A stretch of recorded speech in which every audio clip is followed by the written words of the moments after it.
Bonjour et bienvenue dans la formation Java SE 17. Maintenant, on va essayer de comprendre les opérateurs et leurs priorités en illustrant avec des exemples de code. Commençons avec une petite définition. En Java, les opérateurs sont des symboles spéciaux qui effectuent des opérations sur des variables et des valeurs. Ils sont utilisés pour effectuer des calculs, des comparaisons et d'autres manipulations sur les données. Les opérateurs peuvent être uniaires qui agissent sur une seule variable ou binaires qui agissent sur deux variables. Avant de commencer, j'aimerais bien vous faire comprendre trois notions de base. La première, c'est la notion de l'expression. Lorsque nous avons 5 plus 6 en Java, nous obtenons une valeur de 11 de type int. Cependant, il est important de noter que cette valeur n'est pas stockée en tant que variable. C'est une expression qui donne un résultat, mais on ne peut pas assigner directement une valeur à cette expression. Si on souhaite utiliser le résultat ultérieurement ou le stocker, on doit utiliser une variable appropriée. Et ça nous amène vers l'idée numéro 2, la L-value, left value. Une L-value se réfère à une expression qui a une adresse mémoire associée, ce qui signifie qu'elle peut être utilisée à gauche d'une affectation. Donc, on peut mettre x égale 5 plus 6. Le x, c'est une L-value. Un autre exemple, lorsqu'on crée un tableau tab 5, cela alloue un espace mémoire pour le tableau, en particulier un tableau d'au moins 6 éléments, indexés de 0 à 5. On peut ensuite assigner des valeurs à chaque élément du tableau. Passons maintenant à la notion numéro 3, le side effect. Prenons l'exemple de plus i. C'est un exemple d'opérateur pré-incrémentation. Bien qu'il soit une expression, il n'est pas considéré comme une L-value. Cela signifie qu'on ne peut pas lui attribuer une valeur. Il augmente la valeur de la variable, mais ne renvoie pas une référence mémoire que l'on peut utiliser pour une affectation. Pour faire simple, rajoutons un plus à la fin. Cette expression va nous générer une erreur de compilation parce que plus i, c'est pas une L-value. Du coup, on ne peut pas appliquer un side effect à une expression. Passons maintenant à la liste des opérateurs. On va essayer de comprendre chaque opérateur avec des exemples de code. Commençons avec la post-incrémentation et la post-décrémentation. Pour cela, on va utiliser gshell de IntelliJ. On a une variable num de type int initialisée par la valeur 10. On va essayer de l'afficher avec une post-incrémentation. Le résultat sera 10. Pourquoi? Parce que on prend la valeur du variable, puis on l'incrémente. Pour voir est-ce qu'on a vraiment incrémenté notre valeur, on va l'afficher tout simplement. Effectivement, notre valeur, elle est bien incrémentée. Pareil pour la post-décrémentation, notre valeur, elle est bien décrémentée. Maintenant, passons aux opérateurs uniaires qui agissent sur une seule valeur, la pré-incrémentation et la pré-décrémentation. Avec ces opérateurs-là, on n'a pas besoin d'afficher la valeur à la fin parce que il va incrémenter ou décrémenter la valeur avant de l'utiliser dans le système out.println. Lançons notre code et la valeur, elle est bien incrémentée. Pareil pour la pré-décrémentation, c'est 9. Pour les opérateurs plus et moins, généralement, on l'utilise pour indiquer les valeurs positives ou négatives. Maintenant, on a le note binaire. On a une variable value 1 de type int qui correspond à 10 en décimale 0, 1, 0, 1. Et le reste, jusqu'à 32 bits, ce sont des zéros. Avant d'exécuter notre code, on va essayer de trouver le résultat nous-mêmes. Donc, si on fait la négation, on va avoir un 1. La négation du 1, c'est 0. 0, c'est 1. La négation du 1, c'est 0. Et puis, tous ces zéros-là, jusqu'à 32 bits, ça sera des 1. Donc, notre résultat, si on exécute notre code, c'est 1, 0, 1, 0. Et le reste, ce sont des 1 jusqu'à qu'on arrive à 32 bits. Passons maintenant à la négation. On a une variable b de type booléen initialisée par la valeur true. Si on affiche sa négation, ça nous donne un false.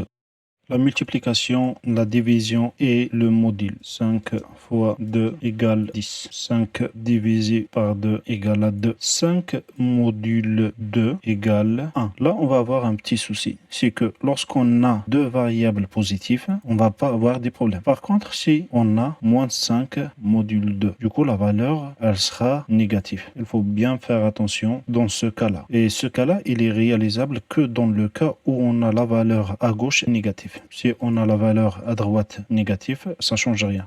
Maintenant, l'addition et la soustraction, ça on passe directement. Puis on a les opérateurs de décalage. Prenons la même variable de tout à l'heure, 10 en décimale 0, 1, 0, 1, 0, 0 en binaire. Puis on essaie de décaler à gauche avec 2 bits. Du coup, on essaie de trouver le résultat nous-mêmes avant de l'afficher. Donc, si on décale, on va avoir 2 zéros. Ça, c'est le décalage lui-même, puis on a un 0, puis on a 1, puis 0, puis 1, puis 0. On va compléter jusqu'à qu'on arrive à 32 bits. Si on lance notre programme, normalement, on doit avoir ça à la fin. 0, 3, 0, 1, 0, 1, 3, 0, 1, 0, 1. Pareil pour le décalage à droite. Donc, on a 4 chiffres. Donc, 0, 1, 0, 1, 0. Du coup, il va commencer à partir du premier 1 à gauche. Il va rajouter 2 0 et il va enlever les 2 bits à droite. Donc on aura 10 en binaire. On lance notre programme et effectivement ça nous donne 10 qui correspond à 2 en décimale. Maintenant on a inférieur, supérieur, inférieur ou égal, supérieur ou égal, instance off. Donc on a une variable x de type booléen initialisée par l'expression 5 supérieur ou égal à 2. Donc notre résultat de type booléen true 5 supérieur ou égal à 2. Pareil pour inférieur ou égal, c'est false. Puis on a instance of, une variable x de type objet. Du coup, on va tester est-ce que x est de type booléen ou pas. X, instance of, booléen. Et effectivement, elle est de type booléen. Passons maintenant à 2 égale ou non égal. On a une variable x de type booléen qui est initialisée avec l'expression 5 not égal à 2. Donc le résultat à true. Et si on met 5 égal à 2, le résultat il sera à false. Maintenant, l'opérateur ou exclusive. On a 2 variables, value 1, value 2, de type int, qui sont initialisées avec les valeurs 0, 1, 0, 1, qui correspond à 10, ou 1, 1, 1, 1, qui correspond à 15, en décimale. Du coup, on va essayer de faire le OR exclusif entre ces 2 valeurs. On essaye de trouver le résultat. Du coup, pour bien comprendre le OR exclusif, c'est que lorsqu'on a un 0 ou un 1, il va nous donner un 1. Si on a un 1 avec un 1, ça nous donne un 0. 0 avec un 1, ça nous donne un 1. Et 1 avec un 1, c'est 0. Puis 0 XOR 0, c'est 0, 0, 0, 0, 0, 0 jusqu'à 32 bits. Donc, on va avoir ce résultat. Ça nous donne 1, 0, 1. Si on lance notre bout de code, la valeur c'est 1, 0, 1. Et ça correspond en binaire à 5.